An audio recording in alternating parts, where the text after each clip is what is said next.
네, 안녕하세요. 오늘은 애저에서 리소스 그룹이란 무엇인지, 그리고 리소스 그룹을 어떻게 만드는지를 한번 확인해 보도록 하겠습니다. 가장 먼저 애저를 사용하기 위해서는 애저 포탈에 접속을 해야겠죠.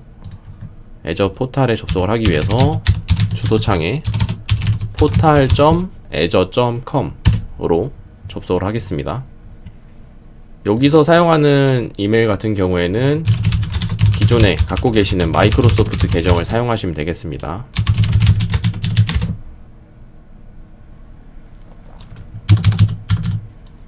저 같은 경우에는 기존에 계정이 있기 때문에 기존 계정을 사용하도록 할 거고요.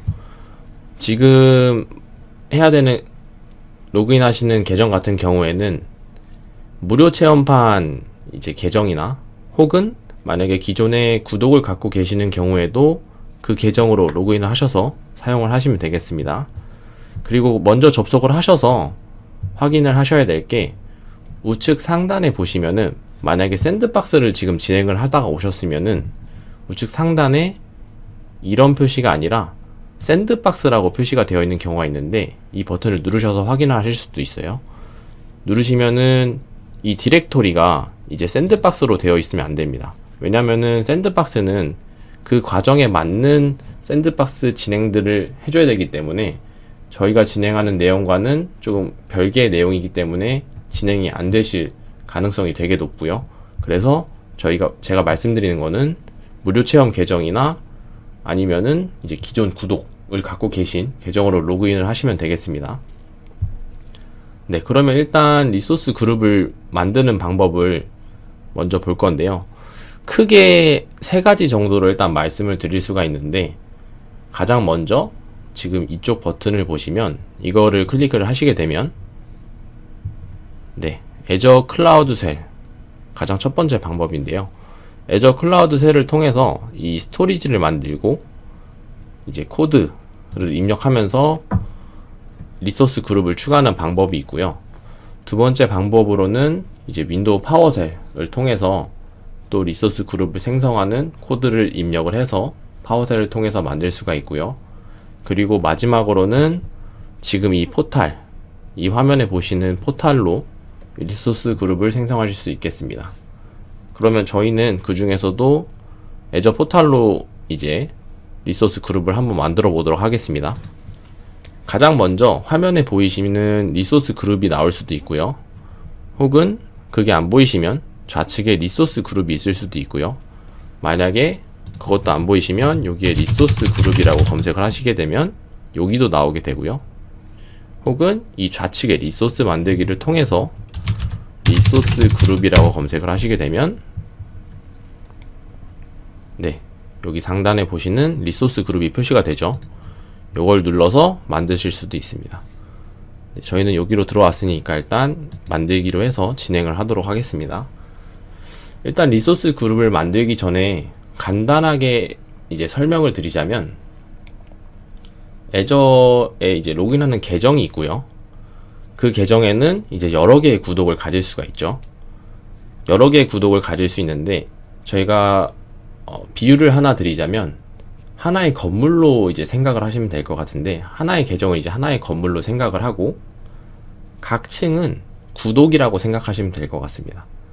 그래서 각 층은 구독이 있고, 그리고 그 층 안에 이제 만약에 컴퓨터 방이 있을 수도 있고, 혹은 노래방, 아니면은 책방 이런 게 있을 수가 있는데, 그런 방 하나하나가 리소스 그룹이라고 생각을 하시면 될 것 같아요. 그래서 그 방 안에는 만약에 컴퓨터 방이라고 하면은 컴퓨터나 책상 혹은 의자 이런 것들이 들어가겠죠. 그 컴퓨터 방에 맞는. 만약에 책방이라고 한다면 마찬가지로 책 혹은 책장 이런 것들이 들어가게 되겠죠. 마찬가지로 리소스 그룹 안에는 그 리소스 그룹에 이제 관련된 리소스들이 말 그대로 묶여져서 들어간다고 보시면 될 것 같아요. 그렇게 해서 이해를 하면 조금 더 쉬우실 것 같고요. 리소스 그룹을 만들기 위해서는 리소스 그룹명을 일단 가장 먼저 입력을 하셔야 되는데요. 구독 일단 한번 확인해 주시고요. 리소스 그룹명은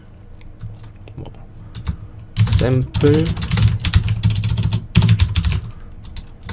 리소스 그룹이라고 만들도록 하겠습니다.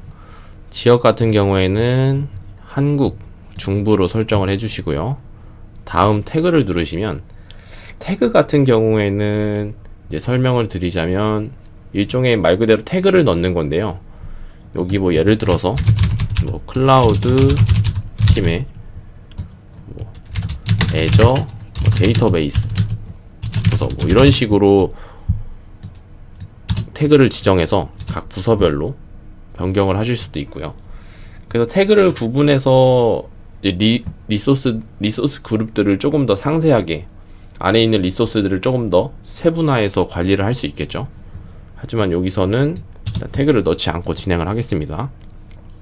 다음 검토 플러스 만들기를 누르시면, 네, 유효성 검사가 통과가 되게 되면 만들기를 누르실 수가 있습니다. 네, 그럼 바로 우측 상단에 리소스 그룹이 만들어진 것을 확인할 수가 있겠죠. 이 알림 버튼을 누르게 되면은 네, 똑같이 나오게 되고, 여기서 리소스 그룹으로 이동을 누르시게 되면 저희가 방금 만들었던 샘플 리소스에 대한 리소스 그룹이 형성된 것을 볼 수가 있습니다. 이제 리소스 그룹에는 현재 리소스는 없기 때문에 표시할 리소스는 없다고 나오게 되고요. 여기 보시면은 뭐 태그, 아까 클라우드 팀이 입력이 되었네요, 같이. 그리고 여기 보시면 뭐 활동, 로그, 이 리소스가 만약에 있게 되면 이제 리소스에 대한, 이 리소스 그룹 안에 있는 활동들에 대한 것들이 표시가 될 거고요. 액세스 제어 같은 경우에는 뭐 리소스 그룹에 대한 말 그대로 액세스 권한들을 확인할 수 있는 거고요. 보시면 다양한 것들을 이제 확인하실 수가 있죠. 뭐 비용이라든가 이 리소스 그룹에 대한 모니터링, 뭐 지원 요청은 이제 뭐 리소스를 만약에 만들다가 혹은 이 리소스 그룹 안에서 어떤 문제가 일어났을 때 사용하는 거고요. 네, 이렇게 해서 일단 리소스 그룹을 만드는 방법에 대해서 알아봤습니다. 네, 다음 시간에는 이 리소스 그룹에 리소스를 한번 가상 네트워크를 추가해서 이 리소스로 넣는 거를 한번 해보도록 하겠습니다.